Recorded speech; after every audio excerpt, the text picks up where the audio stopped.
Thank you guys for your patience. Bridesmaids and the grooms, men, whatever you call it, are ready to come in.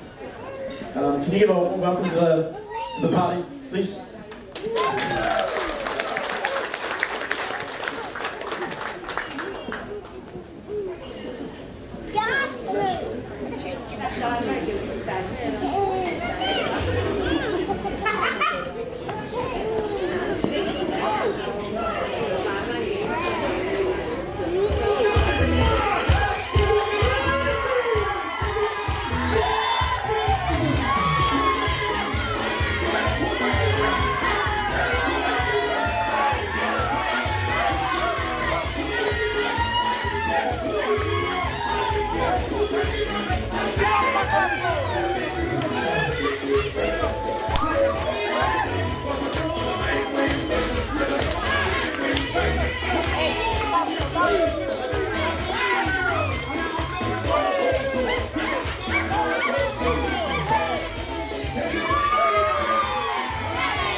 Thank you guys. Before we start our program, I have to go through some housekeeping again. The bathrooms are located up from May here, where you already know. Smoking and vaping is outside here with a blue rope is. So if you try to smoke and vape, it's going to be outside with the blue rope is. In case of emergency, there's no alarms in here whatsoever, so you'll hear the manager shout out. They've got. So yeah, if there's in case of a fire, you've got to listen out to this guy right there. Any guests who are required for taxi, like yous, I've got the taxi number here. Anyways, before I start, I just want to say that I was at the hotel when the boys here were getting ready, right? I just want to let you know that none of them are wearing socks. Anyways, I think we're going to start off with, I'm just going to read out here, performances, is it? No? The ladies? Yes? I don't know, man, you do your thing, man. Look, don't talk to me. Oh, by the way, the food is strictly, they're going to run the food 6:40, 7:40 and 8:40. Yeah?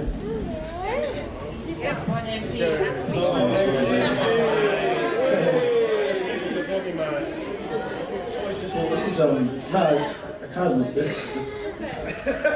can't read.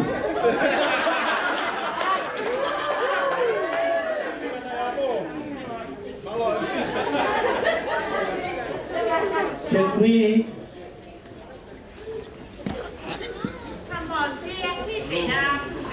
Can we have one of those of the girls to come and pray, please, before we start the food? Thank you. Sione, kaliwa basi.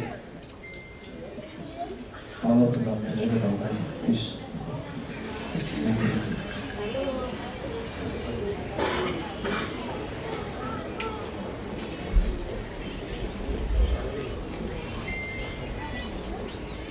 More, berat ni. Kung nagigihwa pa biya, di sita kaya nang hawalik. Natawo.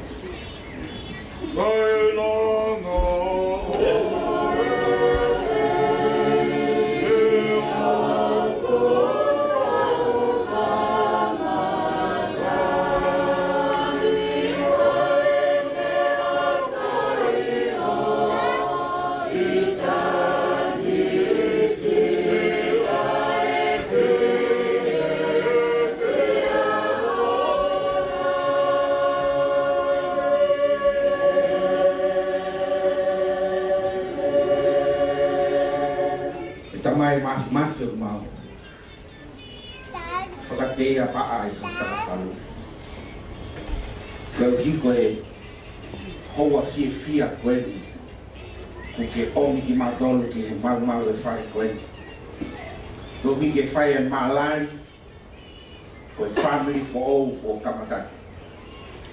Ko pau fia ke fa fita ki a Fiona. Ke ko koe pe ai tua na ke sia ila ke toko na ki mea I whare pia mo tuka. Tua pe ko ia ku mau whake tua ki ai. Ai mau whanonga. I he vai hala whanonga whaina taka koe. O mau hakai langi tau. O mau lau mahari e koe uhi koe mau ilo. O ku henia e a Fiona ke whai ai fia koe. Whawhetai he koe fia na rea ki ai apostolo. O ku kai koe fia tangata. Ko koe fia koe mea ia ai a Fiona. Ke mau fia ko uhi pe koe kamataanga o e family koe. Kua lawa hono whakahoko. E tangata e whai kau ai o mo family koe ni. Ka mo mau whawhetai lahi koe uhi koe take whanonga hao ai a Fiona. Ia mau tūtai hoa whakakoloa koe. O mau loto atu atua koe uhi. Koe mea tokoni koe ni ko teu e heo mo family. Koe uhi pe ke whakakato ake e whatongia. Family e a ho. O mau loto atu ke he a Fiona e atua. Ta bukina ki nau tolu koto pena nau whai ai nima mawhola ai a koe. Ka to ina si ai. Ai tangata i whai whikau. Ai ana i ngau e a hon. Kai umaa hou e ki pehe ki he. Ha tau whanua. Ia mau lawe ai he aho koe ni o tua mau kore ki he lau maria e a Fiona. Whakolo mai whakalato me a Fiona. He ko koe pea e o tua ai lato. E ki e mau lotu atu. Ta pukina ko tō mau tolu moi mea toko nini. Ka mau kato ina me ai. Tu ke mau ai ho mau sira whakamateri e. Ui ko tō pe koe ngai whatongia ko tō pe uke i toi. Whakalau mari. Whakatamai. Whakakang. I he kahau e mau whanonga. E koe mau lotu i e Jesus Christ ka koe pe ho mau whakamohui. Amen.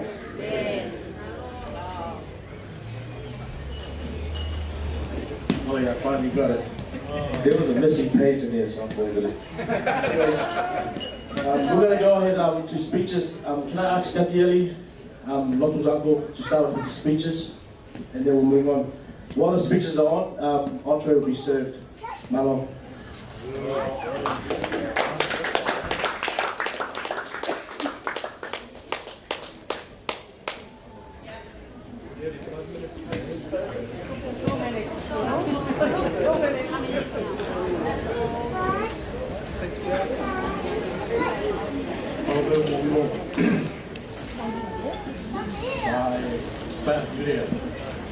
Kung mea vei u mahoroa tau tari.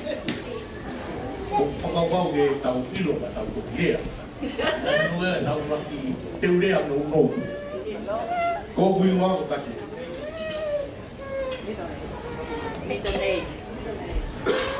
Whakawau kui wako au lea tau tau. O kumari e hau. Pamaro ko mea nei o mai ki wako lea. Kako e lahi au ia sifu. Ko whiwhia la. Koe toki tu oua koe, ka pulea. Tuka kai ko la te. Ka mō whakore au. Ka pai kai ke iai a rea e unga, tau. Ka koe tau mua e ahoni. Koe te pia. E whao e whakahoko e mo mea Mario e ahoni. E tainga. Ko mau e o whamiri ia. I ono tō e tangatai whai whekau. Ai ako nahi ka te naua e ahoni. Ka kohu whakaose pēra lai whai whekau. Ai tari nā mawhai mo tupoloto e ahoni. Ai will. Koe tari ia. Ka koa whakakata te tari. Ai will too. We all two. Ke tau te kau katoa, o maulo tōhi. Ka tai ke e ki. He o te ha, e whine koi hoi fua. O ne whie a whea ai e poha koe. O whie kau ngā hao ke whamiri koe ni. Nengo i kai ke mau maua pe. Koe e fofonga hawata. Koe koloa. Masiwa ang kagoy ahon mo ne law e puna ke tahine ko ha ko fotu mari mai ko to ai pe no loto ta hori ai pe au ke tala loto te kai to e osi aho loto pa ko ai kainga a mo family o matua o atu e aho koe o mau tari loto le rei e kau nangani de hoko ia koe kupu moui e family koe mau whamore atu pau ia e ha mau tōwhatongia o kai wheunga ia mo ngō wakai o kai te mau rea koe mau no whonu koe no whea whanau koe ai u honga ia o pito ka te motoru si kai ngā ofa ka moe kai ngā lawe mai i aho koe ni o mo loto tō ka mo wa whea mai e ki whawhamiri who e aho ni o tu ia wia o bukai te honge rea te whamatalaia ai aho ni ai mōni ai whahino koe ai puna ke ko ofa ia tui kai kaanga ia hatai peos ka hu whaketai o lau maari e o kuruange ai nofo merino koe femerino aki koe me e o miara no pule anga ka koe whorofora ia sisu ka ia i hako fe ofa aki ke mau nofo merino ke mau ia i whamiri o ni ko mea pe mau ko aku ki ai mo family o se fine ko ni e tau family no ko o fa ko fe o fa ni kula he no ngai ere me ni ti e te mo fa ka be do ya uia ta o fa si o me a te uia ne o mo ta ko no fo me ni no e ke te si o me a te o fa ka me ni no o imamani ke vai no fa ta hai i tau to o hoko mai a kalaisi, kaima. O mea merino, ke tau hoko ai o whio whaaki, te a taha i e taha, o tau kawha a taha, o maulo tō ia, tua whaaki.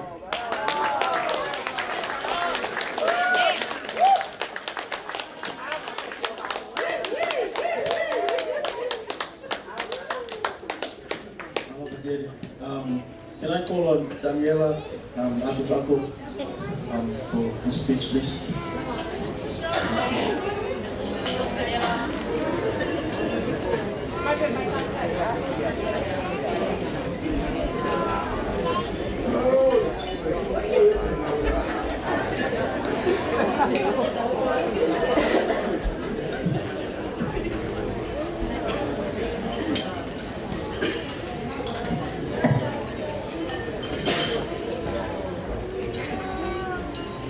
Patro watu si o anisi ko ai fuka e po ui me tai mi i tari patro watu mai a bai tro watu e o tukai o pure kabau e poa ke pato patro watu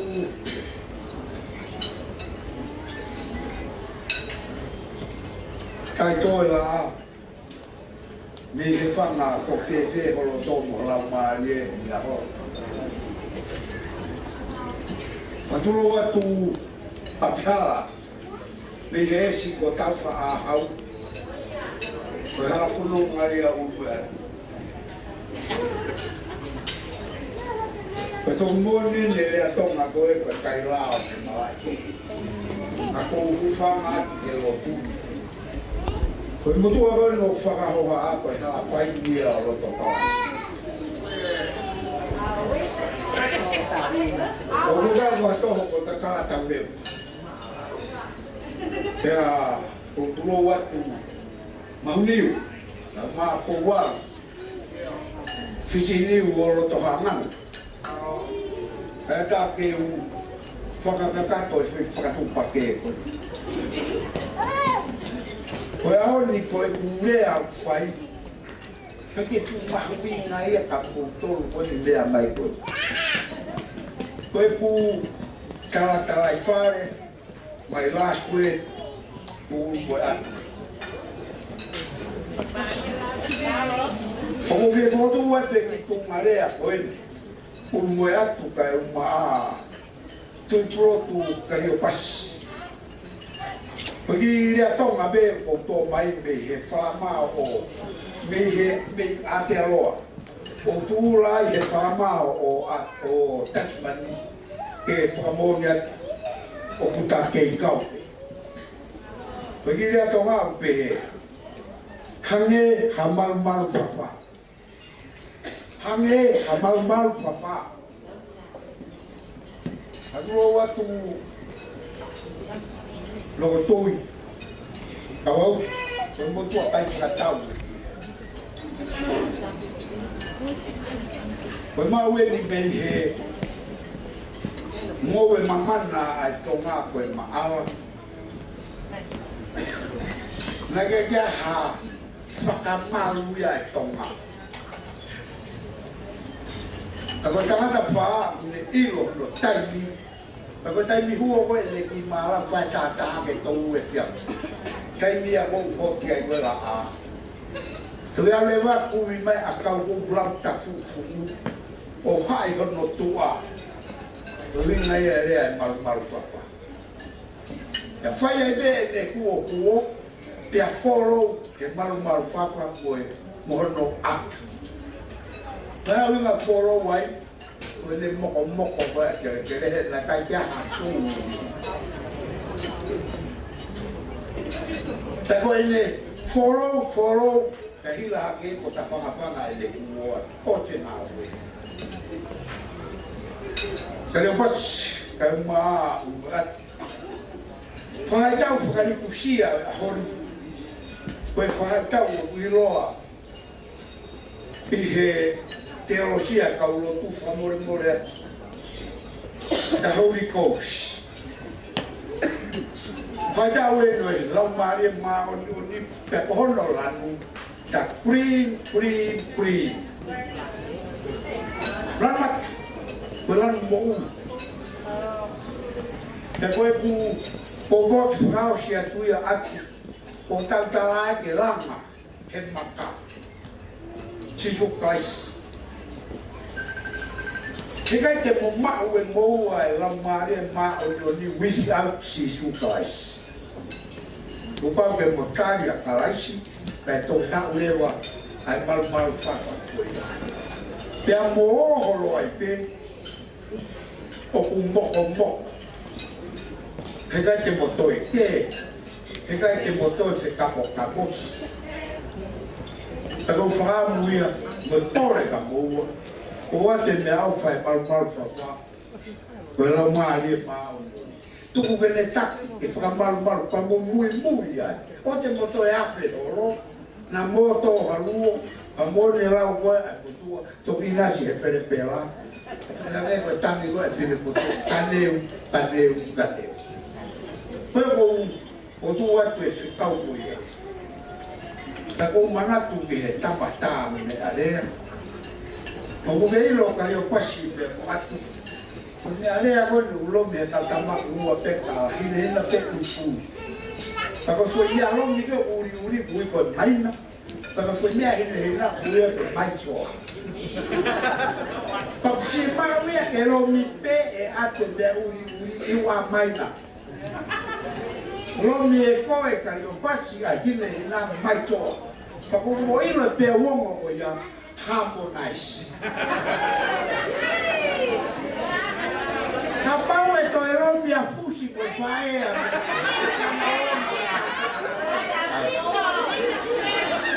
Como é? Tu vai maria o candia peye o fa. Elo mino piai. Caiu uma maria tau. Eka Pau te to ala umea ke mea hinge la bone le toma ko mea la kwa. Te na la kwa o te kere le ko ke he mure ku pa ho kwa pe fa ya ke to ki ta ko ke. Koe ko fa mu kai ma. Ko te ko to eta mea le ai u ya tu pe ke na ta ya. Ai le ma ni ai a ho ko. E ko mi ma le o wa ko yo ala masi vai aqui a lo tipo lo na te o que te foque porque a de gauelo foi como falar que a pai na cotoca o perro o mirota foi quando também lá o pai de pantere a pau o cui cai chico o cui limpo chico era o rola Paka more, tegi away a tae ala te. Paka siwa i ai, o tō ma wai. O kala ia tū kai wiwa, a koe pore o whai, a teke o mo tapa. O mea, o mana tu ke hidea paka pārangi. Tani oe kumu hame ai koe, ha, ngō e uhe ina pa ulan mata. O mori ala pa pārangi. Escuro essa aqui papá. Não matei foi que o papai deu uma tampa não. Que o papai betava para lá, fui eu lá.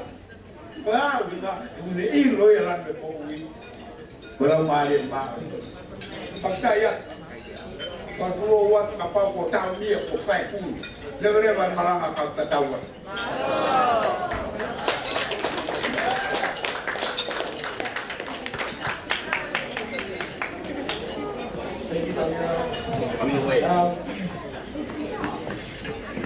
Can I get the, we're going to prepare to cut the cake now. We're going to cut the cake now. DJ is there, so I'm going to ask him to play a song for us like that. Yeah. Can we get ready to cut the cake, please?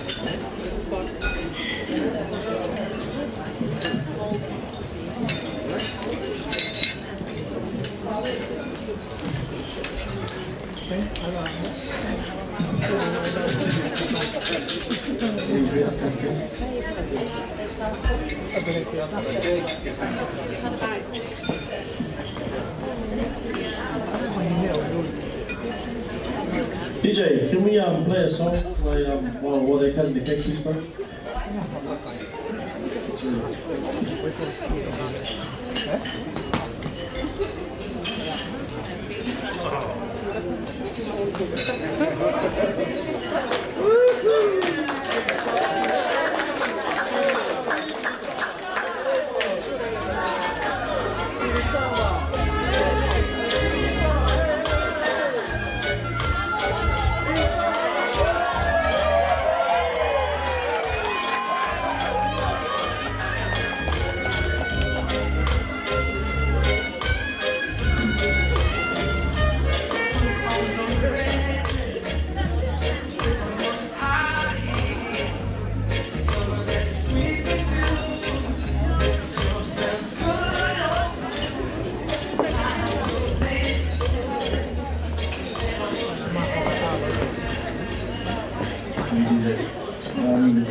DJ, can I ask you to play the first dance music for the couple?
Now we're going to leave the floor for Maid of Honor for a speech.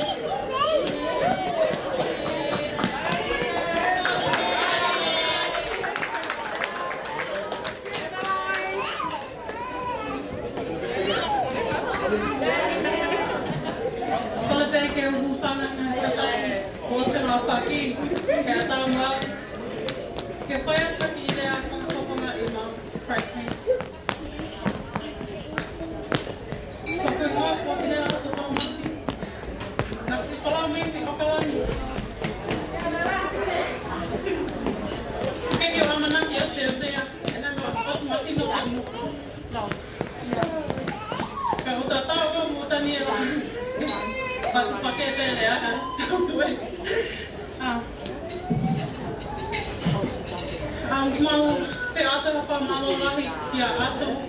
Malotu o kuunga I e tau koe taha e honi. Koe kulea e whaipe he re whatonga. Iai mau lao I api. Kei ki poto ata e re whatonga pata mai e mau whae. A te ki toi leo mai ka pati ki kote re whatonga pe. Pate o re whatonga I pe. Kei ki au ilo pe e mahi no I goa e atu pe kai ka te re whatonga pe a pia. Ako mau te whakamalo lahi atu kia te koe atu kai ui toko o tā sipinga lelei, maki tātou. Koe mau whamiri, o ku toko lahi a pita ai whanau.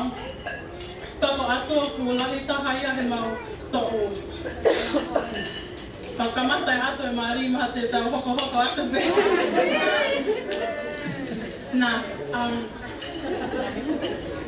ia ko atu koe ta ahini aku, she's very shy. Kuki sa ia ke siha taha ki ai ke kohanga ke he peka ki e tia peia on the side. Ko ia e haponi, we want to give you the spotlight atu. This is all about you and local. You play your song hai ka lawa tani la. Mei cha koe, mai soa koe pare mai nā koe ia. It's alright.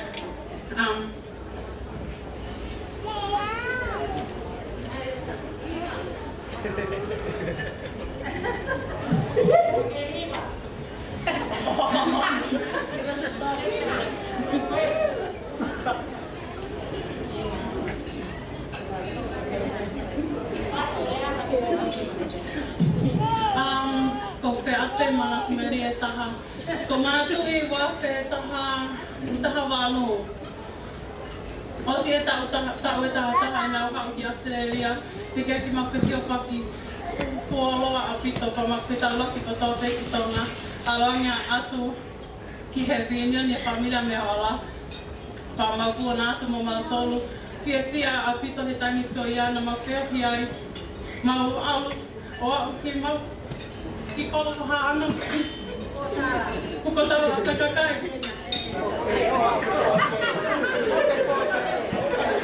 Oia. Tani whakamāwhana. Kana ai ki tupe lau. Tapu ki le whapahangi. Pea mausi I whakalanga ai pe. E wiki taha koia. Ka mawhia ki a lahi e maua o mai. Ai tuku whainga mani mai e tika mai kai lava ke waukolau mai ni Nusila.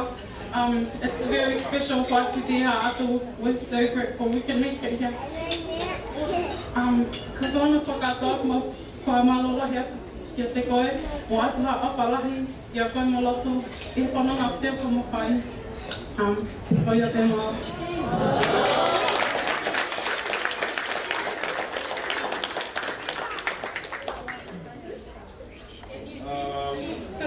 Everyone having a good night tonight? Yeah. Are you sure? Yeah. A little quiet. Tonight, my name is Tony. I'm Lotu's older brother. Also his best man. I think I got this role by default because he doesn't have any friends. I didn't want to do it, but I'm honoured and grateful for being your best friend.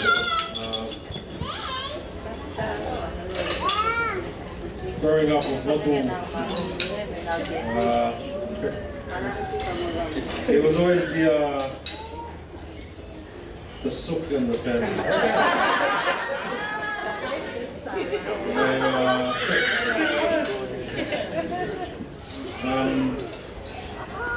He was always by my side. When I go to sleep, he'll be sleeping next to me.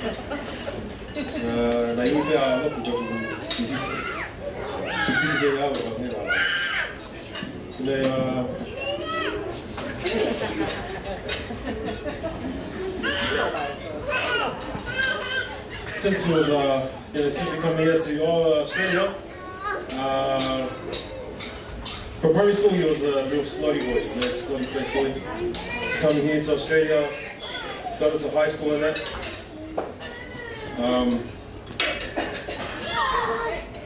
He was the type of boy to wax his hair and He used to baby oil on his face. You'll comb over the front of his head and spuck up the back of his head.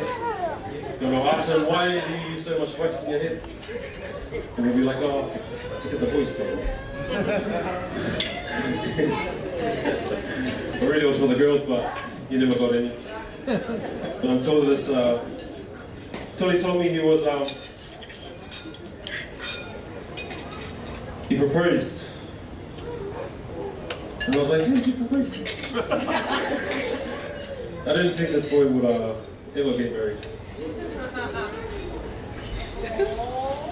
But it sucks because every one of my siblings are all married, except for me.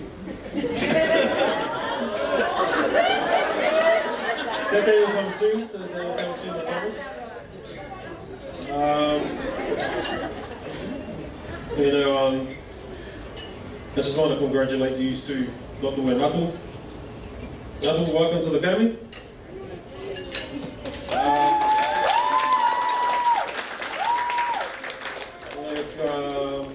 If you have any hiccups of your husband,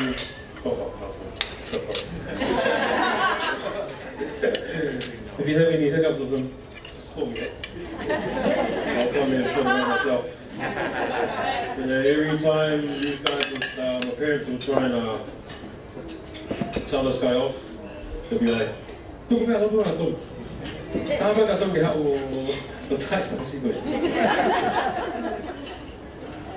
I love you, Local. You know, you've grown, you've become a man today. I'm still there. I'm still over there.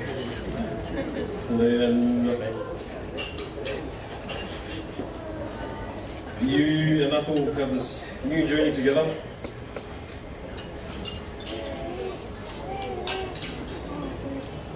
And I hope that you will love her for the rest of your life, Apple.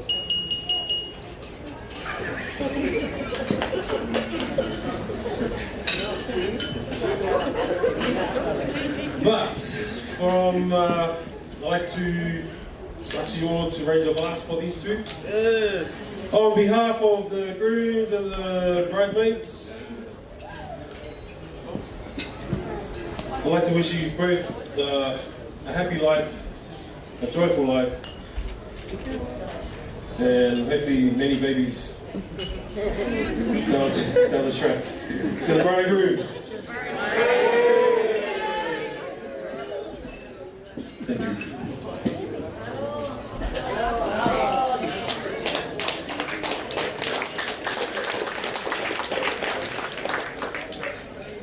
Thank you to Maida Bola and Bishop for the speeches. And we prepare giving the cakes and the mints. But what up get you to get DJ, the guitar, my fussy, while the ladies prepare, please.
Whakatapu e ni ki he tolu tahai o tua. O kune awhio i o taulo. Kore ke uhu whanga atu. I he tala whakatapu ne kamata aki ke whai whekau ne haana i whatongia o e ako e.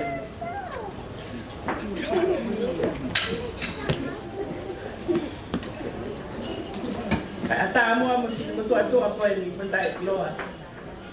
He tu nga whakatu tāmaki koe ni. E whakofonga aku. A whatongia koe.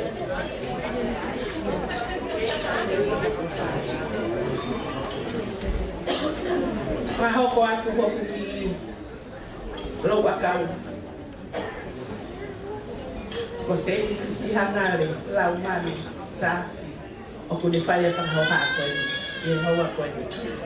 Koe takai whala, takapau i he i mata meri koe i o kune i lalo ni whariki.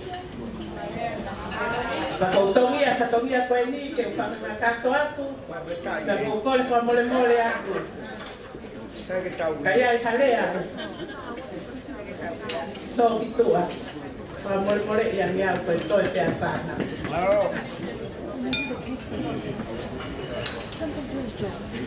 He whanau pe he kumametai. Koe keke, koe sahine mani o e aha koe ni. O koe tuke whakafonga i. Koe tumu aki o e keke. O kuhiki ia. Ma ai mehi ki tanga o mea hola. Koe tangata eiki ia. A tahine mani o e a koe ni.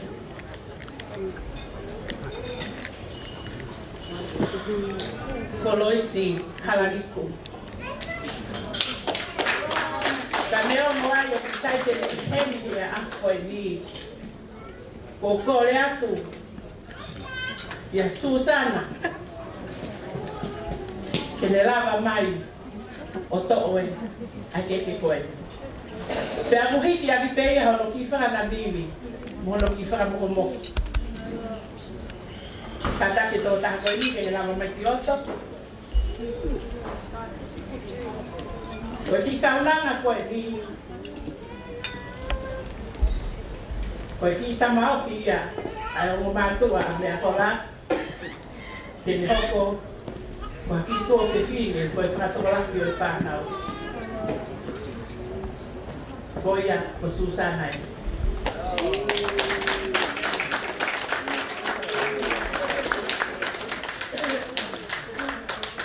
Koe keke hono hoko, o kuhiki ia, ma ai hiki tanga o tui pulotu. Tangata mari o e a koe ni. Pea mohono whakamomo. Tātaki o mea mai pulotu.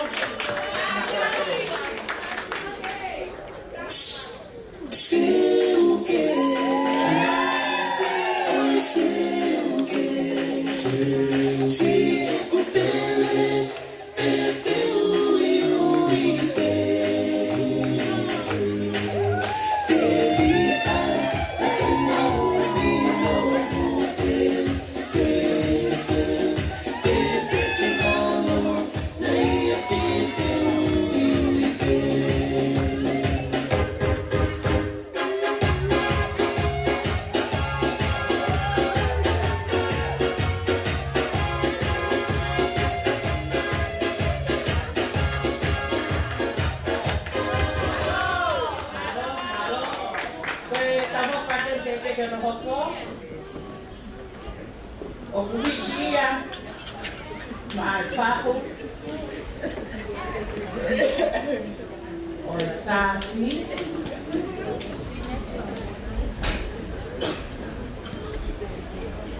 pia koe whae, a tahine mari o e hako ni kori sia tusi, safi, Korea uji itu tahan koe ni kono mua Salome karena dia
ai fai ke kau na ni fai ai patokia ai ahoni o sio sifa no tu o ia i no sifa no mo na lo dai man pa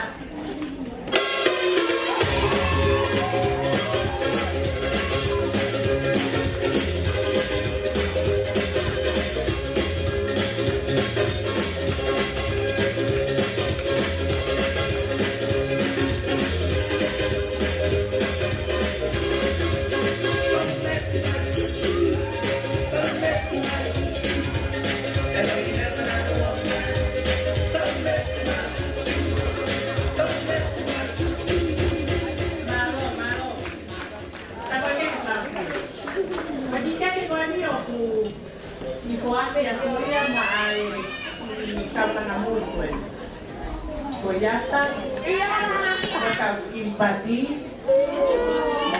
me amai kroto, ate ki pai ke ni ba hoto. Dia kena pergi buku.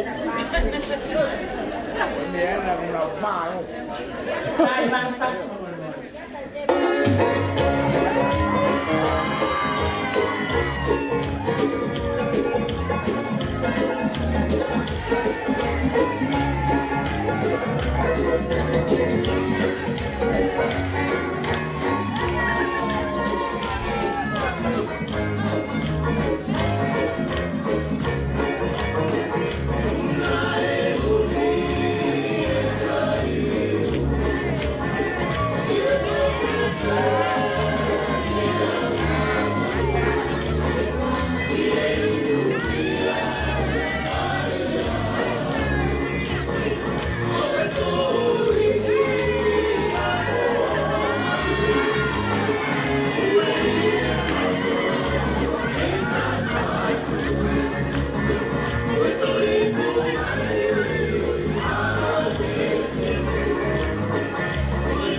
Kokole peke ufanga e whakatako o se noa whaki kui e tau laki keke whaha i peke e ka ufanga peta i peke e ki e kumao e whainga maari e koe ni o kui kai ke to ia hata hari a hen ke ha o ue ki keke a tukulotu te ui atu pe ni koe whanga o si to e pe kutoka ta ka ukai ke bila pe e maari whakaku Ta ko ia he a ko ni fa fetai ko to pe e ko hi ke ta ma o e fa na mali o ho wa ko i ta fi a pe e ko tu be ke ka ma fo nga e ko fi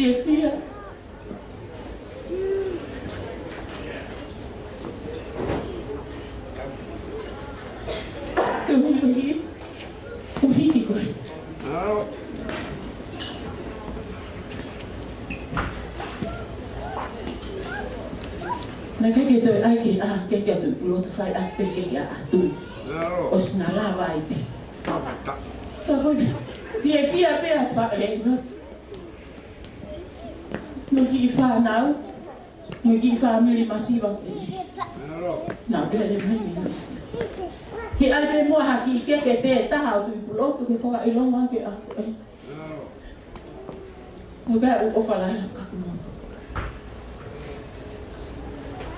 ko ke o tu pulo tu a mi ke uno aquí o hi hiki ia ma me hiki tanga o tu pulo tu ko ano meta kayo pas ta ko na ko ano meta tu ilau dala he ko de ma ni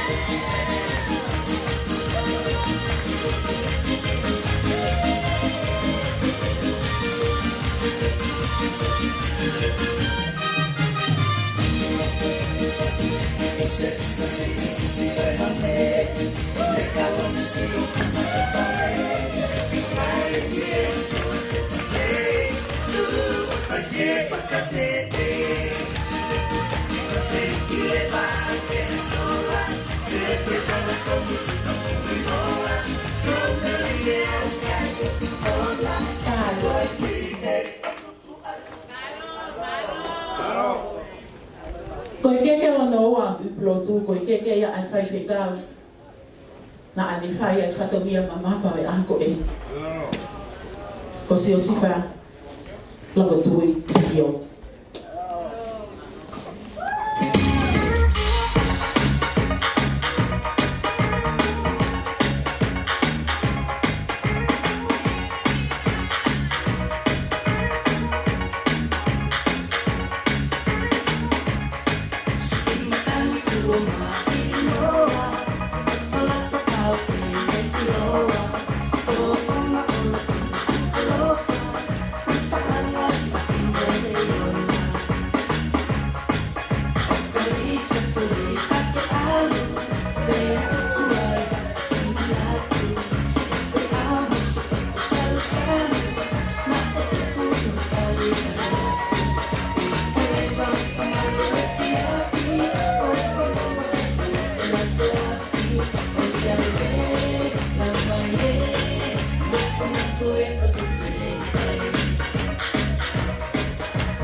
Ada tahu dia di kebetulan anak ai keluar angkon. Oh kamaluan, kau ingat anak be ai kike, oh mak mak tu belum tu alami, oh faki.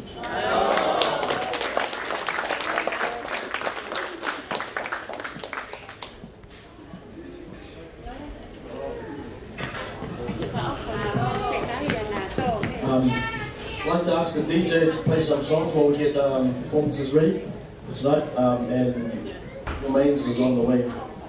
Thank you.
Tulor. Ako, makatak kesto lang. Lawak ko kahit pakaataan mo ay hawa. Kung hinga, katak pamrimon, uwi kita hinenyo kung may amayin niyo. Niyo. Pamrimon, kahit ikaya, kapilea, no, PCC. Kahit fetu ay fetuya. Kung siya pa nga ni maulolo ay ako. Pamrimon ay tayo niya. Pakatak buat ya sifa mo hapa ito ka. Watu fatak mamahay ka tekoe kaine at kama si pulong. Fatak buat heni hafa vikao ha matapule. Ongo fae kama ongo matu atu pulong. O matua a taine ko atu isa pe. Wata patuen ke family e ke tamai. Kama fa e a ko. Ko hayau ke ngato anai fulawa. Ka kipe loa e. Ko sisi ta e fa nau. Ko moya ko fa ke te. Ka tu pe ke fa ko fo. Ade fo malo. Di família Suliti, família Fae, malo mana meli, agora que tu fefia, pego te malo sila, pego malo ame, fefia loto, hoko kochini, ai ofa, mas mana meli que corri, o que há que tu malea, te foque a naina yang eu pehe, kofa katoa. Kakimua ya te wata ukilea metara monu ke me amale. I'd like to congratulate Pipolopo and Adu for the special occasion and the privilege that we have seen today. We've seen it as a witness. It's a witness today. I'd like to thank the Lord for His mercy and for His beautiful privilege, even though that we are in a hard time in the world. But I know He's been there for you. I'd like to thank the bridesmaids and all the bridegrooms. You've been so beautiful today. My heart is with you because I know this special day is a special occasion for everyone. I'd also like to thank the non-speakers and for the visitors, friends, and whoever was with us today. Thanks for the people who are preparing the food, and thanks for everyone. And I'd like to go back and speak in my mother tongue. Kamoy mo le pena pehe ko whakaloloa I he ahau. Koe aho mahuinga, koe aho o kita ke whiriwhiri manako. Te koe ofa e ki, kapati tau whatonga I ngahi ahoni. Ko hoko ko vitaiwa, ko mana wahe anga ia. I whanau tangata. Ko koe peo ke ilo ke karistiane pe tupu ari aki. E moni whakautua. Moni lau e sa mea. E kai te mana wahe au te ako. E pia te au ho waka au mo toto koko whaki mali. Kai tuku mo ke whoki ke whotunga lea. Ko whakatou ka te a. Mau e whoilea tonga ko ni me whau. Koe waka koe koe pōpā. Pa koe katea, koe konga e pōpā o hua. Raki ko ngā hui e koe katea, koe fōi sino I wākāri. Pa koe konga no wā hui e koe hama. Tā ku hai kaka mo lalawa, e nā whakataha, tā toki lawa, ai waka koe ni. O whai whanonga pe jene wholau pe tohu ki tā. Aoni, ko fia hai ahoni. Koe whakatou ka tea, ai o ta whakati. Ta taupe, ia tuipulotu kau mā atu. Ai o whamiri, ia whiwhia whakaotua, lawa ki whakatou ka tea aho tau ia. Te hange koe lau, taine atu, ai whatongia nei tuku e siwha. Koe hala o ku loloa ane whau. Te hange koe lau e punake. Ka pau e kai kau e tamae langa e whare, koto lau whananoa ngā ue te lau whare. Ta koe, tala monuia me ta pou o kou atu. Ke whakatou ka tea, haki e hama, haki kia sisu. Oua na mo toi haki a ta whaaki. Ke haki ka fusi, pe ke toi haki ta whaaki koe. Haki ka sisu kai le rei e whanonga hanga. O watai ofa, mo tala popo atu, mo whakamalo, family tamai, Kamar me whae. Ko hai tua. Te tūhaki ke whawhawhonga e aho koe. Au sio ke lolo e aho. Ta puato e tala monu mo ofa. Ke sausi malo whai whatongia. Kai maa whare. Puato whamalo I hama tā pui. Aho koe. Ta iai rewa tau tutuku ofa ki tau tutuku mo e ki. Tua au whae malo.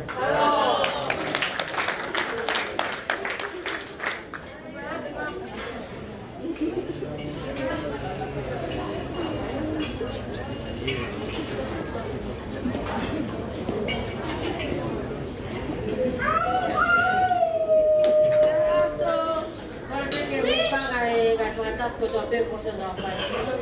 Tadi buat ke si Pak di kita lu agak dah oleh atu. Tahu tu Pak oleh kai kan ke tak lu kan dua tahai. Kalau si ni kau dia kan dia kau ngan kai tu si lah ni kui. Tak kau pehe pehe si pas pehe. Kalau kau kata kau dengar.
Thank you, Uncle.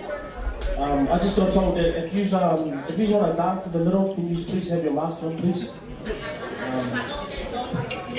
The next performance is from Uncle's nieces, the Gariopasi grandkids.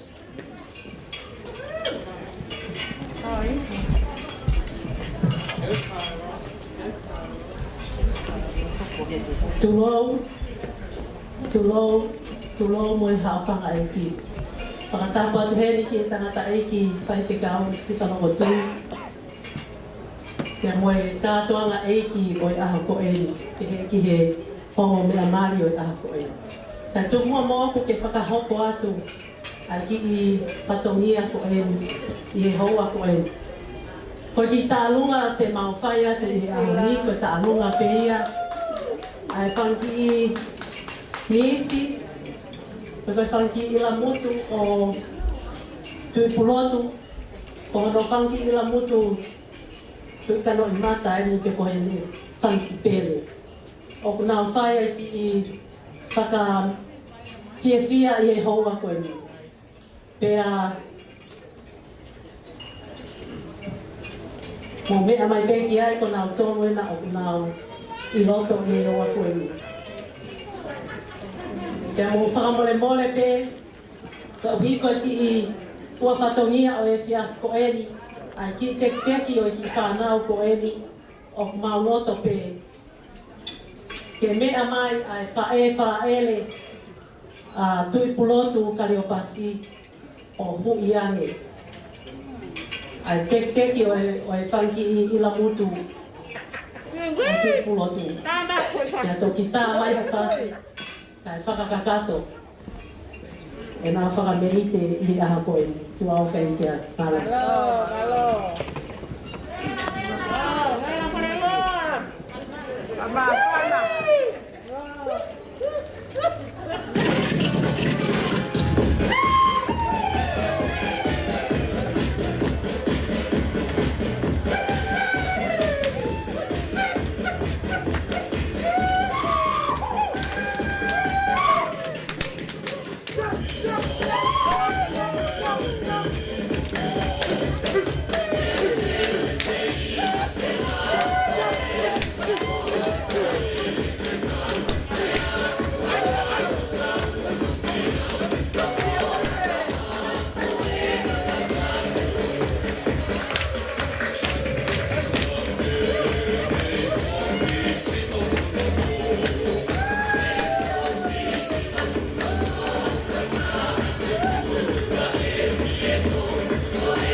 Can I please remind you again, you must wear a mask when you're dancing, please. This is a wedding, you don't get a fight. Thank you.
Pamoyan, ganito lang. Tama yung kasi ko na nagkapinit ako lunga. Kung mautalo nga, pinini, babangan taha. Pero ako ito.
Bahuniu, muatok, kapuan, muara,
Gracias. tolu peta ene hoki kapale.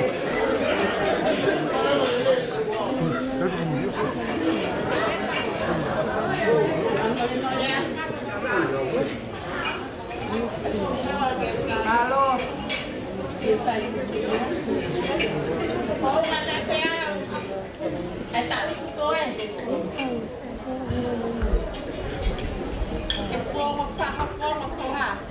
Halo. Kok taha perlu kakak? Taha. Kok. Itu kemuan. Ngomong apa? Di orang ini ya. Di pohon kowe kayak ulung.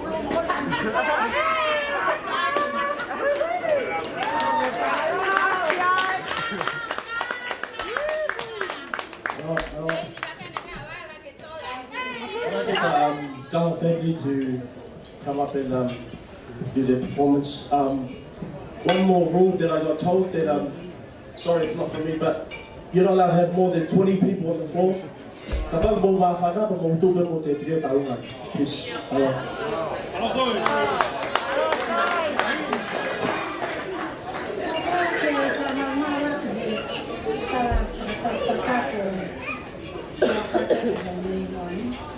Kata mo ke pagkakapa siya ay pinapatuloy ako. Koe, talong ako ni, koe pakatong ay ako ay family, ay kahimabaya. Koe pe oke kau ke family ko ni, koe tau tayo ni. Dia mo kaya akong aki niwa. Kung kaka may perehati mo tatakamoto, ang mga peremea, tungua. Ako si tatay palaki. Natata. Ako ay tutuki pafofonga iya. Patomia ko ni paghen ho buwa ka yang au. Tamay pege wa apa yung patomia. Kitam si ko tu bulot pa. Tu bulot. Oh, kore, ni amay kimua. Oh, to ang ay pare ni kauna. Kasi na ikaw tulasari, islari ngungutaw. Kasi makoy kinuha tayo pe. Tamay ko sa pepe Kolkata. Tamoy ba mata. Buho ko mahidali mo. Kinuha. Oya.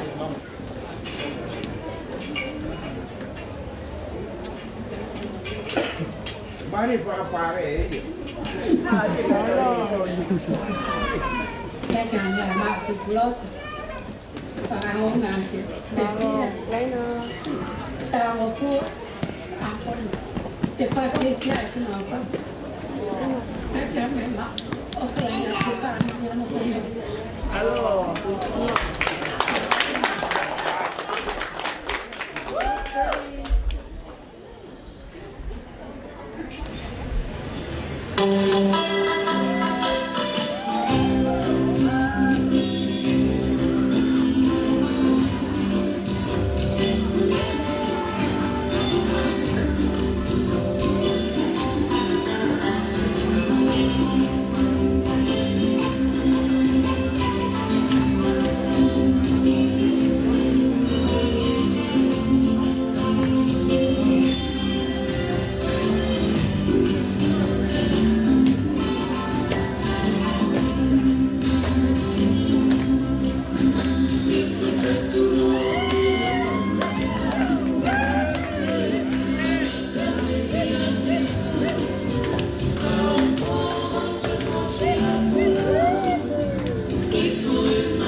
Thank you to the Gaho family for the beautiful performance.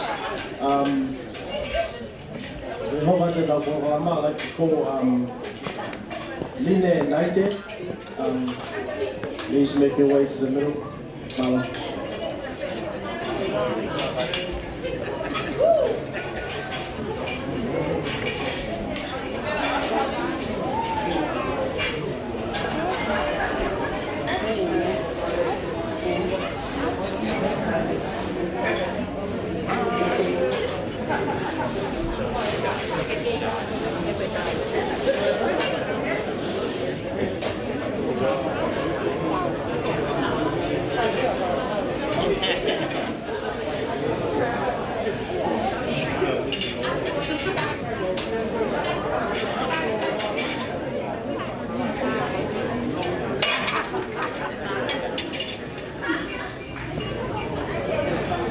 Mari.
whakatapu ko so no kapati whakatanga. Tata mo au ke whakahopa atu e ki taulunga koni o ke hopa atu e wakoni. Koe taulunga ane ai whakakasi ni o atu na nā mai me New Zealand, Kiwi Land, o nga loto pe ke na whakameite e hoa ko ni ko hige si whakawhiwhia pe a umwe atu ko ni a koe aho mawina ko ni o kuta o henya e hoa ko ni koe ai koe tā mai pasi kai whakameite e mo kita mai ko ni me Kiwi Land malo a pita.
Kalau waktu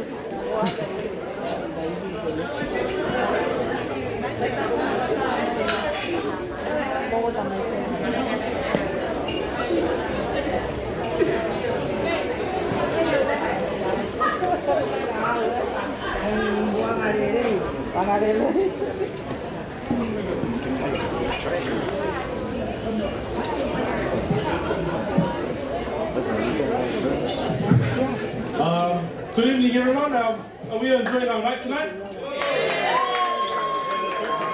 Hey, we're just going to do a quick little exercise before the next item. So, if I can get everybody here, just to raise your right hand up. Right hand up. Let's see who the drunk ones are. I see a few left hands go up. So, just put your right hand up, and then I just want you just to slowly pat yourself in the back and say, well done. You're doing an awesome job tonight. Thank you for being a good crowd. Thank you for being here tonight to celebrate Lotu and Atu's special day today. So, I'm here just to introduce the next item, which is on behalf of Lotu's brothers. My name is Sonny Manu, and I'm related to Lotu through his uncles, dogs, shepherds, fishermen, roam around Hawaii, Tonga, wherever. But mainly through Jesus Christ, that's how we're related. I've known Lotu since he was in nappies. And, you know, And Smart Comment just said he's still in nappies, so I'm not sure about that one. But anyways, Lotu, this one here is on behalf of the boys. We just want to say congratulations. And like what your brother Tony had said, you've migrated from man-child to a man. And so we just want to wish you all the best in the next chapter, in the next phase of life. And I just want to reiterate what the pastor had shared earlier on today. When the tsunami hits, you stay. You don't get washed away by it, you stay. And remember who your foundation is and all of this. So as I'm speaking, I'd just like to introduce the boys to come up. And so while we do our performance, I do believe that our performance does fall under the category of strenuous exercise. Let me spell that for you, S-T-R-U-S, exercise, which actually means we are actually allowed to perform without our masks. Because of the nature of the dance itself, it's pretty fast-paced. You could say it's the Tongan Zumba. And so, boys, it's okay to perform without it, and to the manager, it is a strenuous exercise that we are doing here. So, thank you. And I'd just like to invite Lotu to come up and join us as we perform one last time, because we know from here on out, we have to ask Aku for permission for Lotu to dance, breathe, drink, and eat, and whatever else. So, this one here is for you, Lotu, and this one here is for everybody here. So, enjoy as we perform for you guys, and with Lotu one last time. Thank you.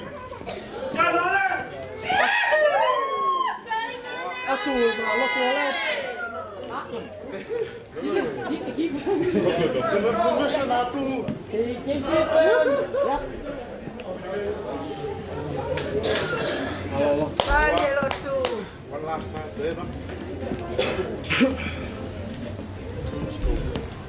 Bali!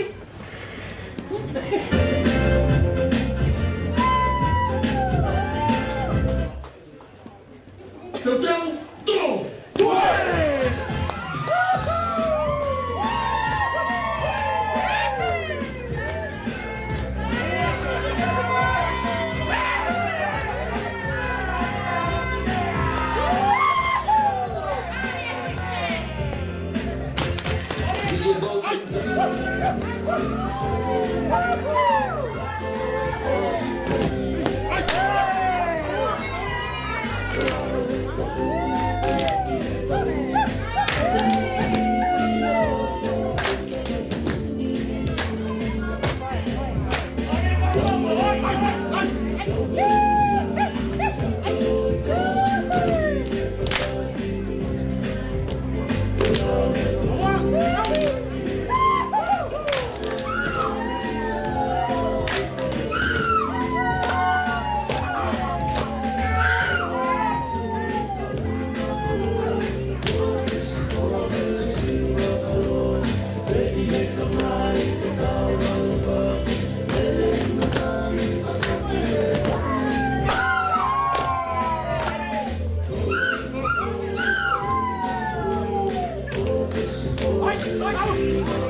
Thank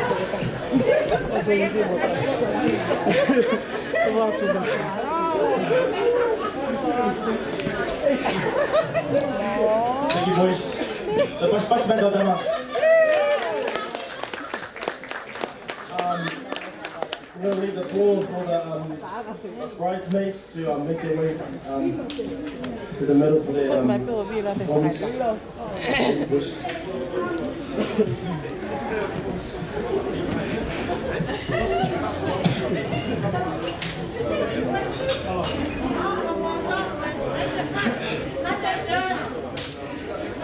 How is it?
Malo autito. Para fiestia. Poi con famole molesto, tu faccio che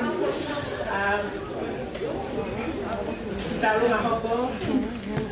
Oku fai la Maria ko ni ke fai a tua ke na fai hu ki ko ni. Ela ko ta lu. Mata be.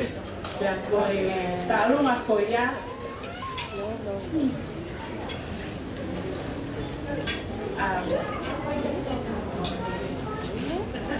Kata kalau boleh be.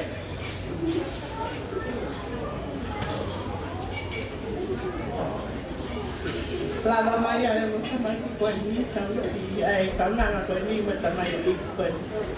Na ia I pe na mi so ne pena na rea mai. Pe ui, pe ki talunga koe no whakahaupo, loko le rei pe a o mata me ni ke na whakuhanga ia tuka o whalahat ke whae a urumoi atu. Ka mau fia ke mau tu e hoa koe ni ke mau kau. Ka taha i e malari o a koe ni. Ke mau kau mai. Ke vai a whakalaki la. Kohi, koe kau nanga o e a hoa. Pea koe a mau fia he a koe ni. Koe tamaki ki tawai o eki ukelo koe o tu me tawaki mo tawato e ma. Ko sione pokileti safi. O kui a ki e tangata eki a whae a umoi atu. Tawai kau nanga koe ni o tō mataro. O kukai mua ia. Ki he tomo ua laki. Whae a umoi atu. Pea ne ono pe, ai sisi ia, sisi a fusi. Taki mea hola. Ka mau kore he ni a sisi a fusi.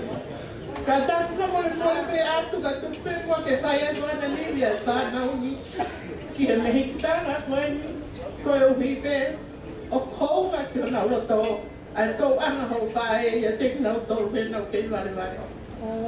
Nau roto whie maari e pēa o whae huki koe ni uku. Ake ale pēia, I he ki whae huki koe ni sisi I. Ia lahi pēa ne whaatala hui I a fusi. Nau kuna roto whie maari e ke na whapupunga I atua e o whalaki. Sisi a fusi, mea mai I roto hui mua e teki teki ai. Nau tamai o eiki koe ni mo ki kaunanga. Ka hoko atu. Ako a mare a hoko. Ka leo ko kai te unga ia mo anga na ki. O kuna fusino kau kau o ke na lele ato taku o ngai mapana. Mo huo hotu a whare.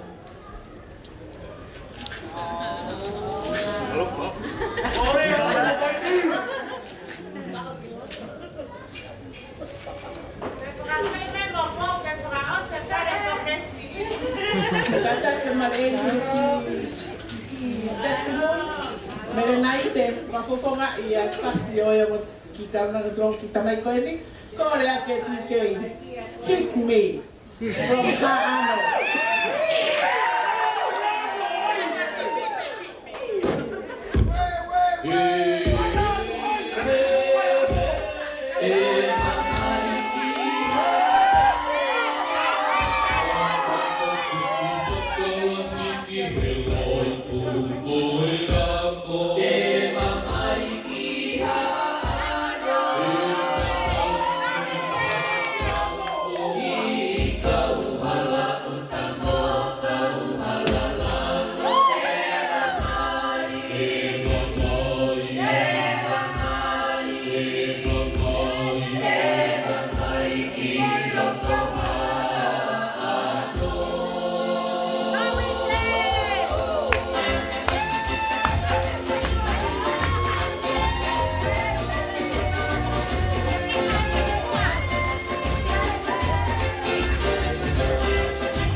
Mr. Box.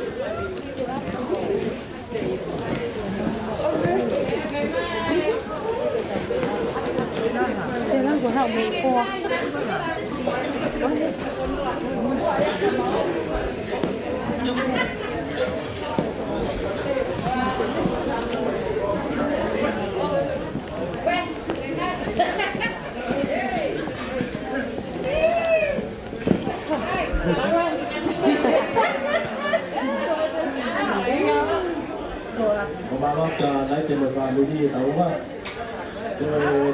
The next performance, King Pachi, if you are ready, the floor is ready for you guys.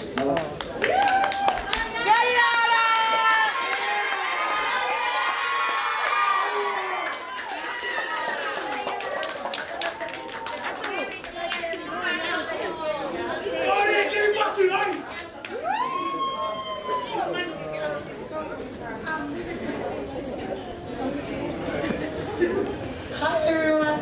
So these people look up to me in Long Beach every time I go away to try and pay for our mortgage. And they always take care of me, never make me pay for rent, nothing. She has such a big heart. She reminds me of my mom. And I just want them to come and please celebrate them. They're so beautiful. Thank you.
Thank you for that, Kipati.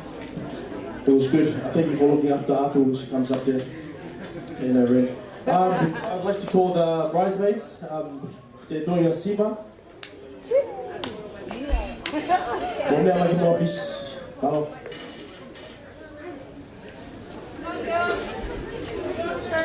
We're down here,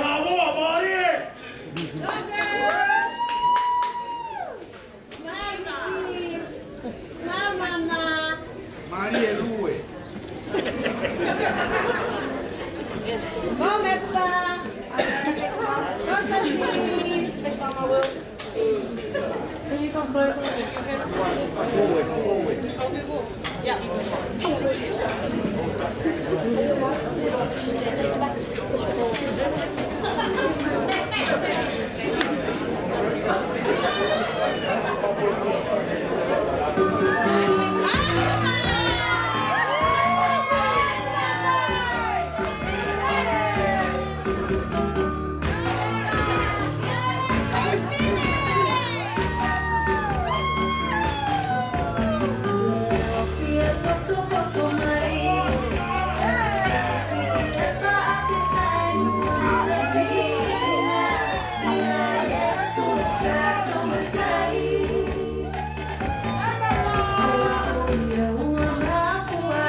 Ko le peke o fana te tala malu o e katoanga ma malu mo ka pia o e pia pini.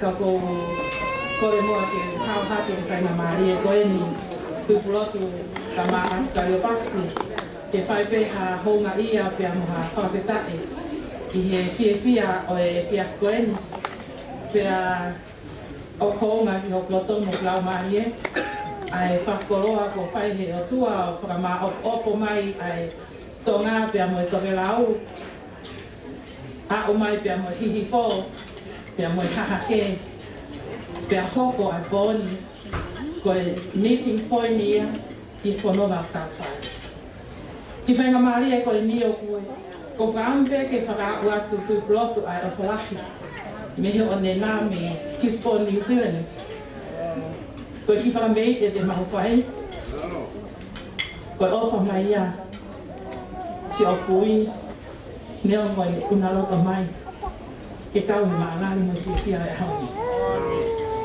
Na ta amaniki na pe na e puli ke tangata e whakau e whiatini. E nei hanga he ngai whaina ta ke kene ma vai tu ua. Ai ana o e whakatutu ma whakaamu na tau whai mo rika. Whawhetai ko e whiatini ko tumau tolo e ku mau rawa mai. O heni si o tangata eiki nei o kalani.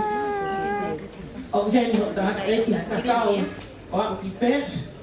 O heni si o ki meiktanga. O kakao mai meikpef. Tau heni mo whangatu whahawhine. Na nau whakalao me Melford. Kama me tapa keke. E nau kau te kau ngā tuk mo whiawhia mo koe i e whiawhine. Tui ploto kai te mau mo ua mau tolhanga. Our heart is huge. Ko mau mafu pe mau tolo ku whonu mahua hua e ofa. Kei lawa hapa anga ia ke nhana whakahōtunga.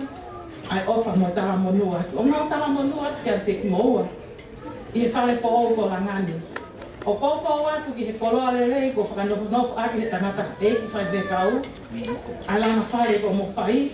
Pea mo whakaheke heka e pasi whanonga mo whanonga ai. O ki kai ha toi stop kia ke toi hifo ai hata. Ko e kau ngā heka pe ke au ki ita miti. Ko iau heni ai si whanga ki wha e ui tau koe. Taki ai pe e whine motua koe ni, ka tālunga koe ni, ka tālunga ka ui tau. Te mau whai e mau tolu e tālunga. Kai whai te kau tāma koe. Ai ko ngau tālu me ta whaki koe e whakapare. Ko iau ki puloroko koe ke kau tālunga ke mulawa mai mua ki loko.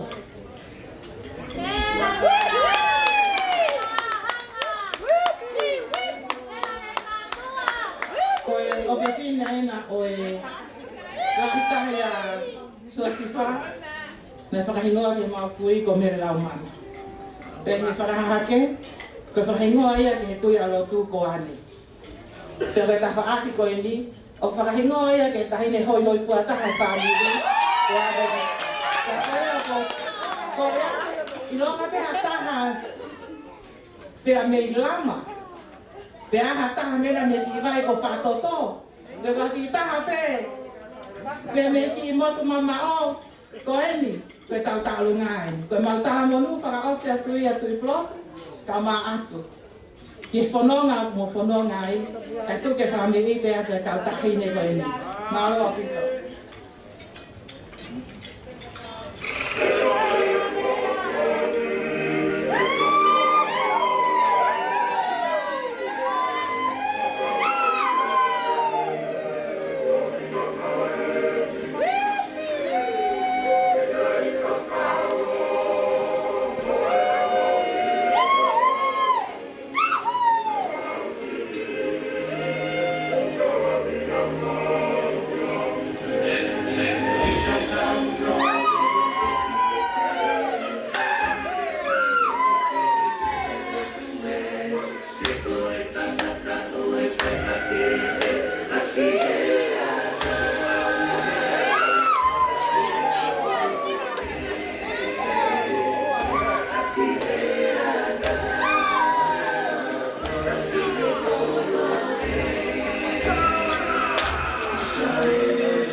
Ke whakamotu ako ai ki I mā whana koe.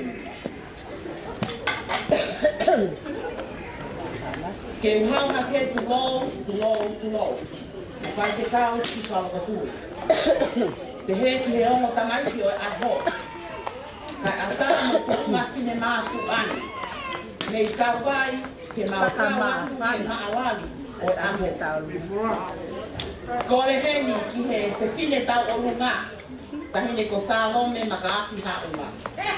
Te oku mui mai ai mo te kau. Kore atu heni ke tahine ko Seini Safi mea mai ki loto. Te he ke tahine ko Kala Safi mea mai ki loto. Te he ke atu ko ka maa mani e te kara. Sini, koa Sami Teo, Kataki, Molava mai ki loto.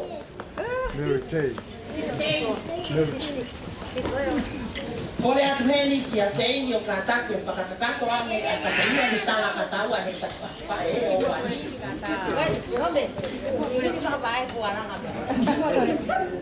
Mela whareroa! Mela!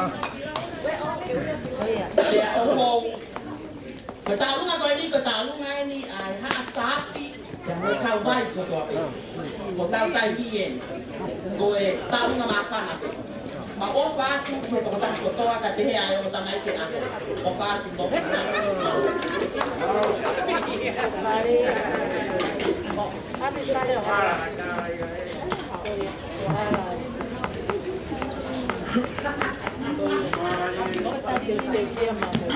Kasi, dati pa ko may napasiti, may napasa. Tá, passa a vareia. Sama passa a cacá. Com vareia. Olha lá, cacá, não faz.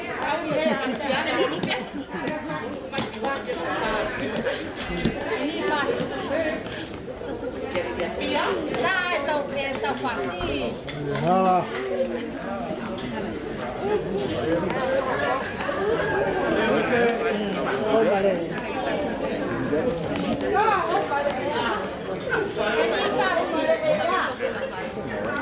Vai pegar do lado. Vai pegar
Ene Valeria. Ngai Maturane, Zioi Manotei, Joshua, Ega Vaiosina, Ega Marie. Atu Moroku. Egi Hamea, Pasitama. O Korea Tatu, que tu mai o hui. Apare o Pasita. O ata e te mo Talamonu. Ke mo e fo fa mi fo mo fa ho. Atawani o to ka mafi. Ho to ka kando. Ho to ka maka. Mo fa fa mi fo mo fa ho. To fa.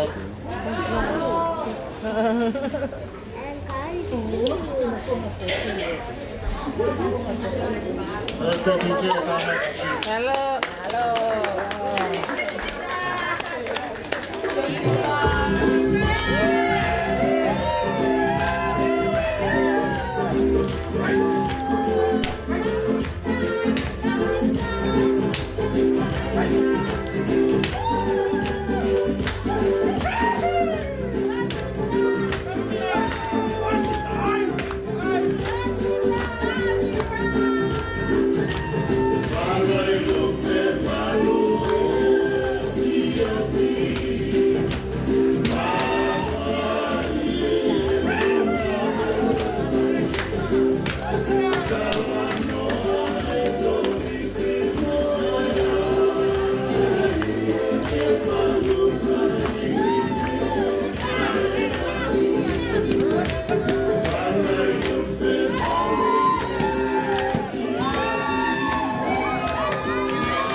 Here we have a performance from the Calliopasis.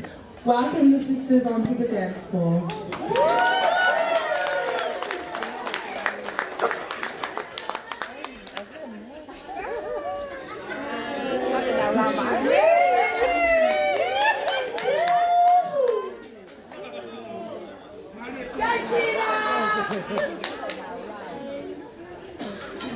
Maria Metalena.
Thank you, Kayopasi sisters.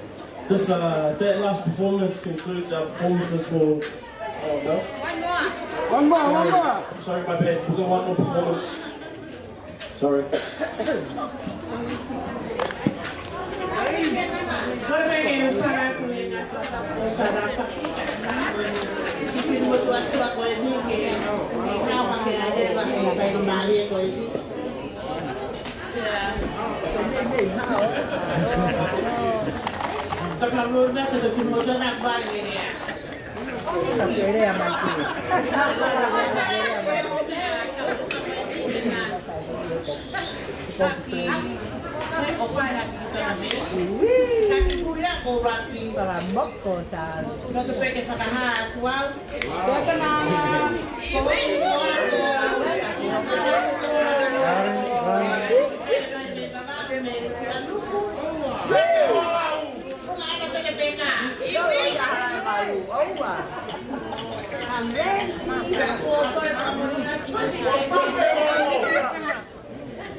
I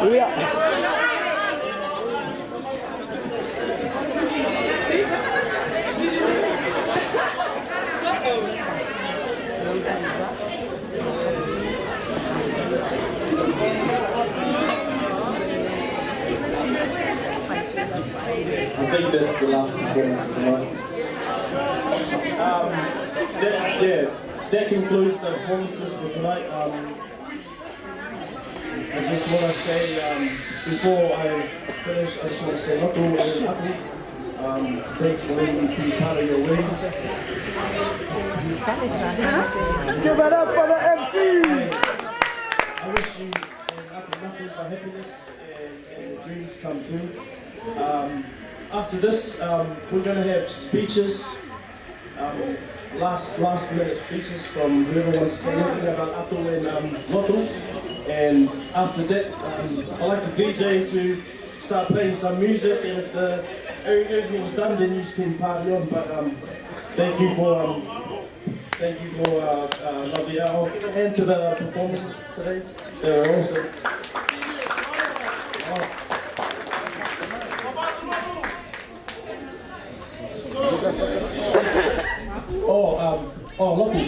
Lotu, before you start your speeches, can we come in? I'd ask if you could do a speech, if that's okay.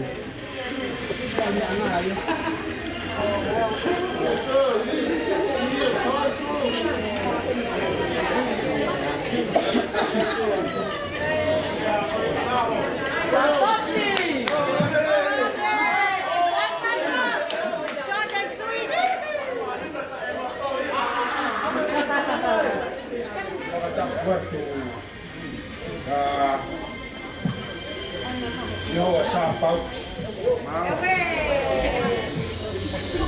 Koe tai tau ia o Israeli. Pakatap wat ke motu ako na uko aku. Lae ne fa. Pakatap wat tu.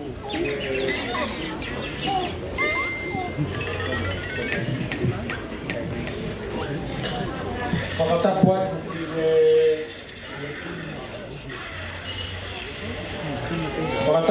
ki motu tapi ke fa rotu atu ke fakatap ye fare o matapu mo ha matapu to ha fakatap make ye takatai fatikau taki mu ai fuakawa ya honi kaya tama fai ha ki popo ta mu to pege o pakahokot wow o pimwa o epaham Santos Evita epaham Santos sisi kaya kung dede mai ni fai ko atai pea ko mapikinga ko fine mari e ahonu ku makatu ngaia e fae ko fanelaisi sa pea o ki lava mai e ahonu ko mea mai me aoloa out there o kalan me uri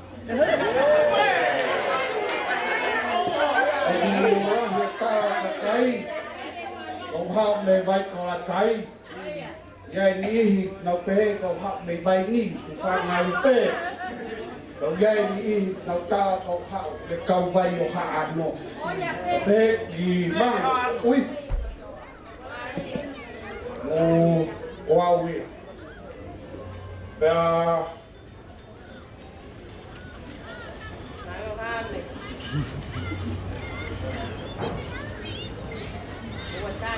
Don't cry for me, Argentina.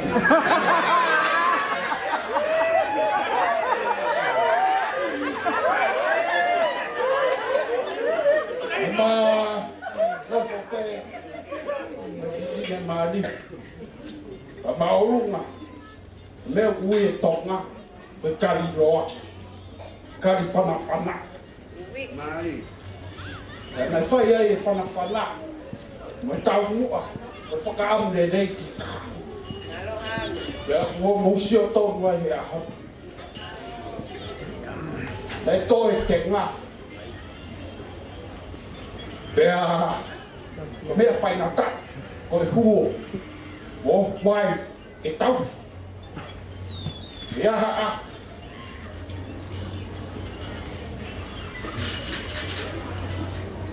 e aha e rawa tori mai ai fuwa a le makai ki ai o peri pea koe hahon nia o kou he ni ke whakahoko atu Rot, moat, ai tau monu, e sisine ko whane ai sa, witong, ka ke pepehe ke whanau paea. E ke a siriwa makoula ia Santos. Ka koe lok lere pea sifu kaisi.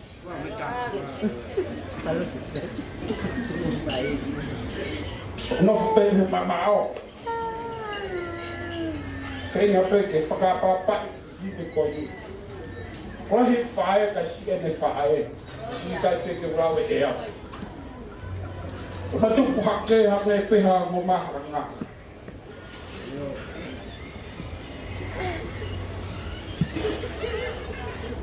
O fiu hono puke ukloi bata. Tangi koe.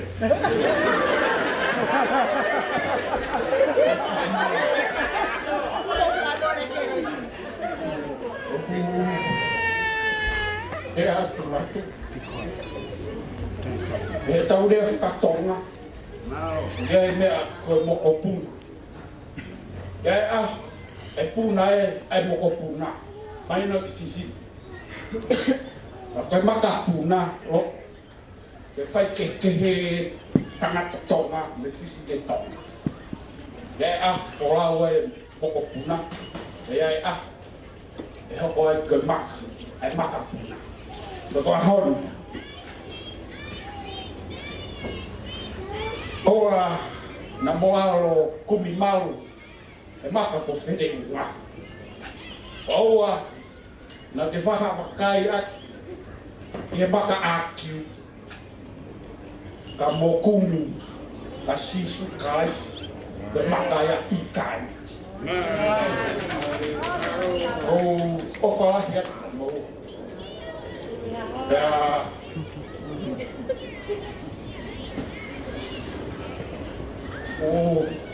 Whakangau ngaka. Ai ki ap masino ta tupu ai. Ke ia harea peunga. Ta masi paia.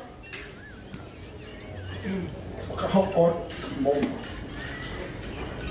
O whalahi at o bofononga me taimi ki tāna. Lewe marango kata.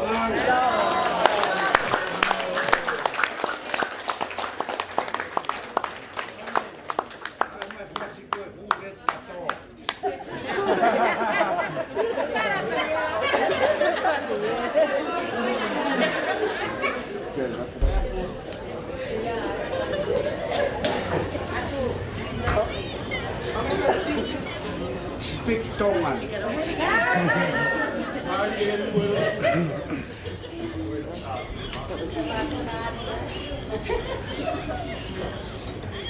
Ay, pagkatong, nakakita ko yung family. Ito tulo pe.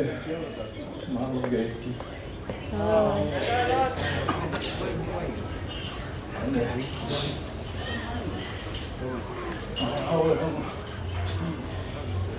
Ang kami, yung mga siya, ako Claro. So, tumo pe from Malo.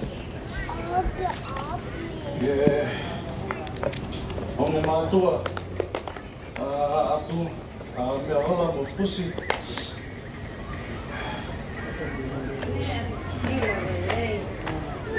see Taui.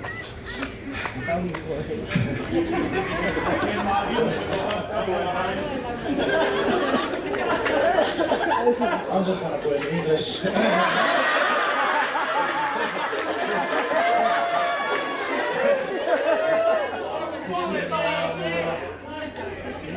I just want to thank you, son, for bringing up this this mystery box for us. Such a person. Obviously, I can't even hold my tears because it's just an emotional day for me. And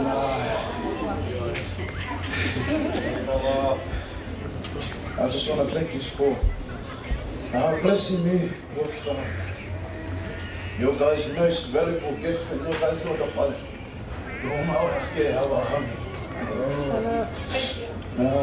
I just want to thirdly thank my parents,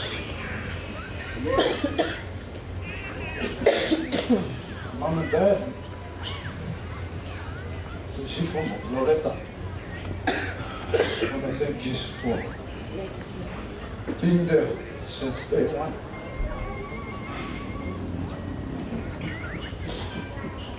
I wouldn't be here today to witness this day if it wasn't for you two. I'm all down here.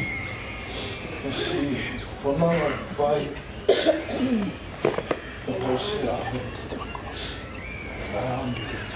Mom and Dad, I just want to thank you from the bottom of my heart for all the lessons and all the many disciplinary.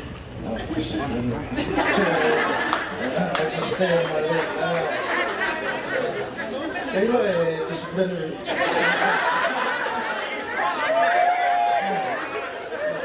Except for another day, yeah.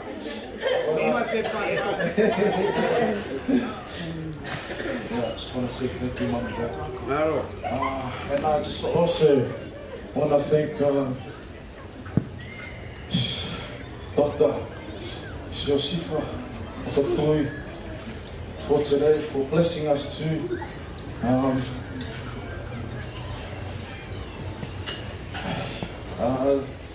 This morning, this afternoon was just special for the both of us.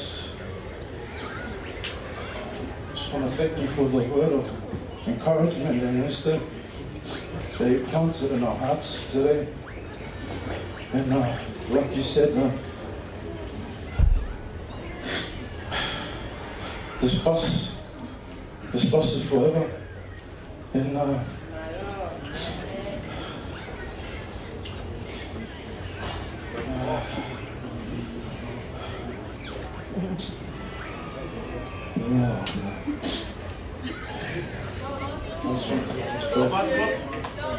Bulika as well for all your many teachings in my life as well. To my Mekitanga, both my Mekitanga, Nishi and Amameta, thank you for making it today. I didn't imagine these will be here today to witness this honor that we're here today. Just thank you from the bottom of my heart.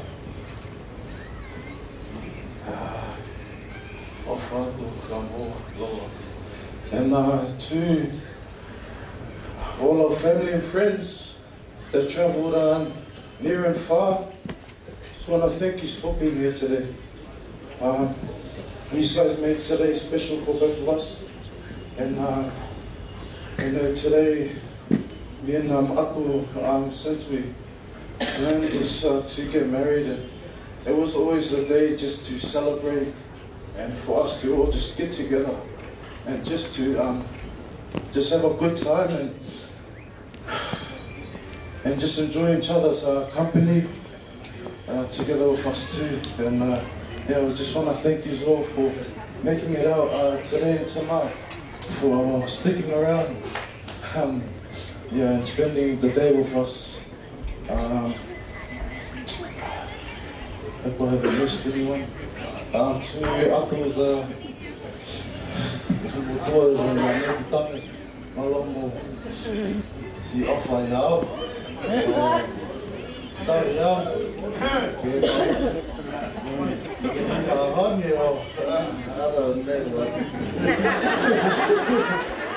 I just want to thank you. I think I've covered everything.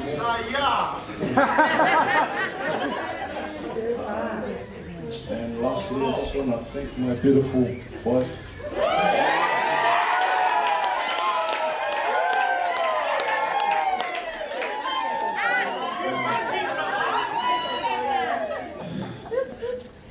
I just want to thank you from the bottom of my heart for saying this.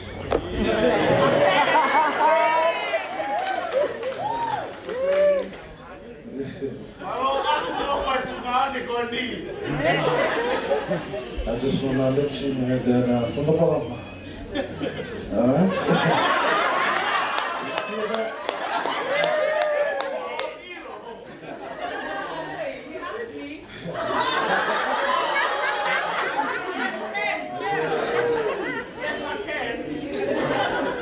Ho fatto che mi follow gato no lava male. Sì, ma te ne so che ho fatto.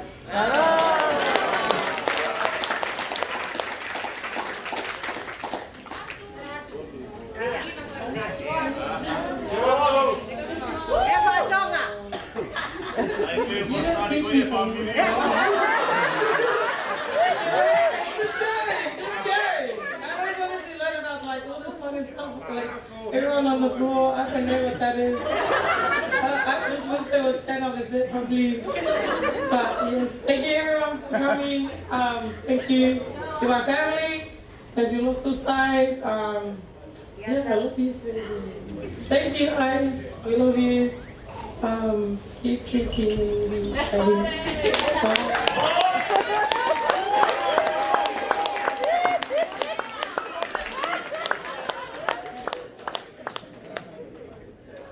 Problema que o fala de Capu. Para falar que não repito. Eu queria agradecer e perguntar o tamanho que vem. Fiscal, o Rio, que o pai meu fala no palácio. Cai, a cama boa com a diferença marido ali. O tamanho do bebê Teke whakahaupa tau ka kuau pia mei he lo. E tau e whai, ai kai tāunga me kau tangu tupe, pia kutangi hoku loto, ko hinga, ko tamai e lotu, ko ni hawana milima, ko ni whae ko a lotu, e tamai e whae a lotu, ko ni tamai ko a lotu e ni whae, ko hawana mi hoa manga au. E kua ka whata ki lea koe. Koe koe o mātua, koe sa le tāuwha, pia me tonga le reka, maria ki wholaha, ki a te sama. Whaere na whanau toko wha, tō taha koe ai koe whae ia a vai le sa wala. Pe whine taha koe te whae, pe whine taha koe kuia himi le sāwhi, koe kau sāwhi hei, ka koe whae koe a himi le sāwhi, koe le kui, koe tahaia o e whakatoko e whanau a so le tāwha. Ho bata ko makai ngai. Pe koe te whine taha, pe koe te whine taha ko ori e na le whanau ia si whahingano, pe koe lai taha koe ia si whanau a si whahingano, koe whae ko a si wha, ki ka ua kia ki whae, pe koe si taha whanau ko ia, e koe si taha ko si whahingano ko whato whatai mea. Koe tangata toko taha pe, koe tangata ko takataka, a kuia koe haa takataka. Awa se le tāwha ki nei mātua ka te tāwha o mate ai, o nau si nofo i mate. Koe ki tu whaharo ka tau nofo ka ka tau nofo whakahapai. E lotu ka mā atu, koe kutu ka koe ni, nau ku whahape ki he whae, koe nau pōpua ki pēr whakawhaita pe kusila, pehe ke ma whakawhaita ngata ma kautama, o so mai te unu ma tatama o ka tatama ko. Ko tūna tātālu ko koe. Koe o ma whakatū te tāla ku pē, a si ofa e whakakui, ia te koe lotu, ka umā atu i whakaukau i a whāmi whakau, koe tau tāla pē e pōpō mai pai he whakau e aoni, pa ma ofalahi atu ki a te koe ki o mātu a atu, ka mau maheni rahi i e tanglahi i e siasi, pe pehega ki mōtoro kotoa, pe ofa atu i mōpea mari, ofa atu ki mōtoro kotoa, te mele wa malanga ka kai.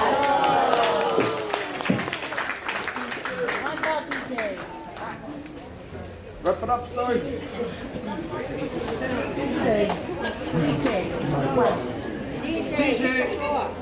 DJ sound.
Tataki ni mo giniak na ko. Kada ka toka siosipa. Totoy ni au fai ba faz au evening off dai to fai na o tamo na please. Hello.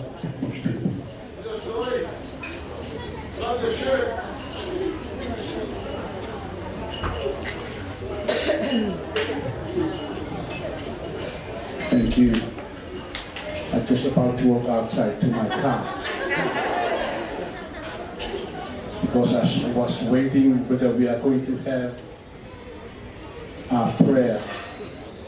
But anyway, Pamalahiat Apito, Yo Mali, que va a ficar fai com tua mão lá com ele, que lá amanhã eu fai Katomia ko e ni pehe ko malola. No ai ki wa lo pa al mo to himari ko na fi ma ko ki on ki pa pa mari. Ka ko ia fa mari ko ni I'd like to ask the bride and the bridegroom, please come forward. I want to present your certificate of marriage to yourself, because without this, no marriage. Kaya kaya mari ko ni ko ke mo me mai mua.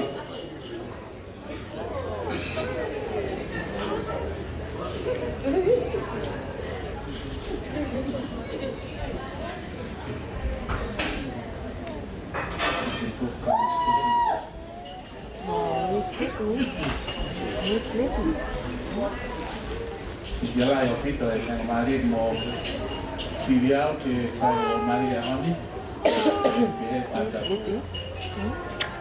whamalola mo. I'd like to present the certificate of marriage to you, and may the Lord bless you and guide you. It's a long way to go, but keep on looking up. Jesus is the beginning and the end of our life. May God bless you.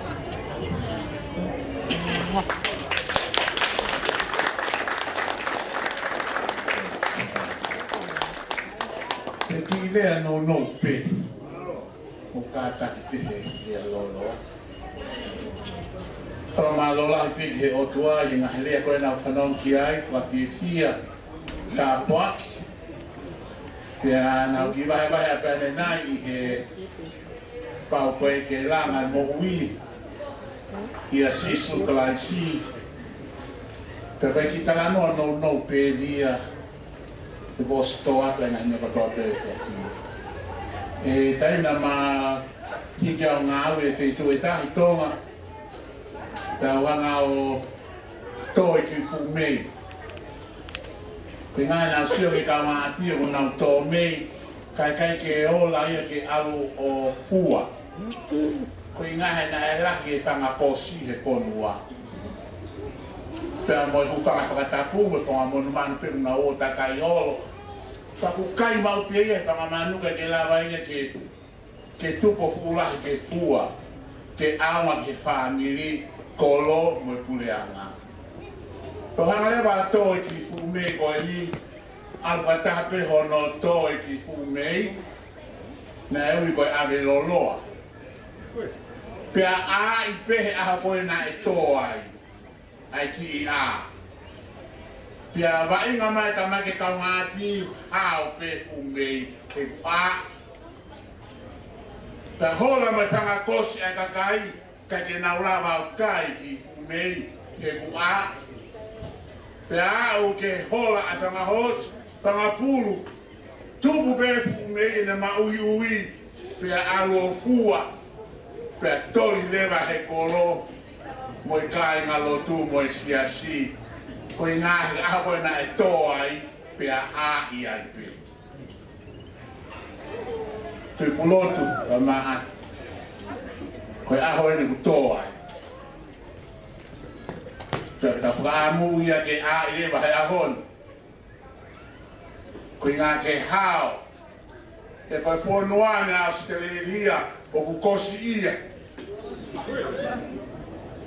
Pe koe a takai, ku whanga he whangatapu, la he manu mau. Pe whai peho nau whatongia o nau tōu, kai tu. Kau kapau e a i pehe fiakina. O alo e pe aho e fua, tutoria mo whabiri, he fua ai mei, a hiri o whapana tōni, e pure ana oi o tua.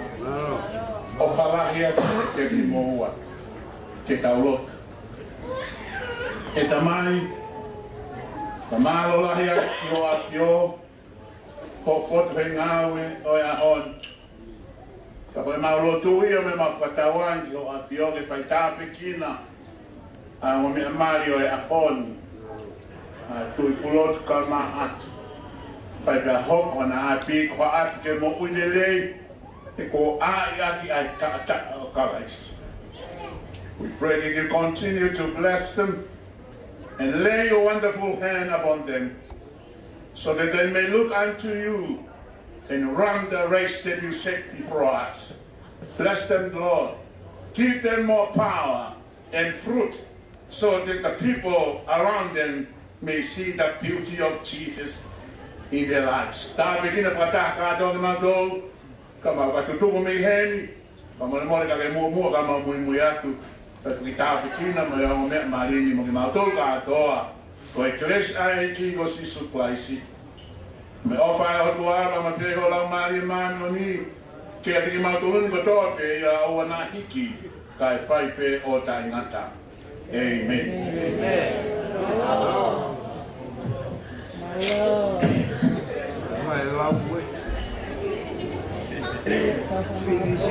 Thank you, DJ. Pilo perché tu è uno. No, no.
Go to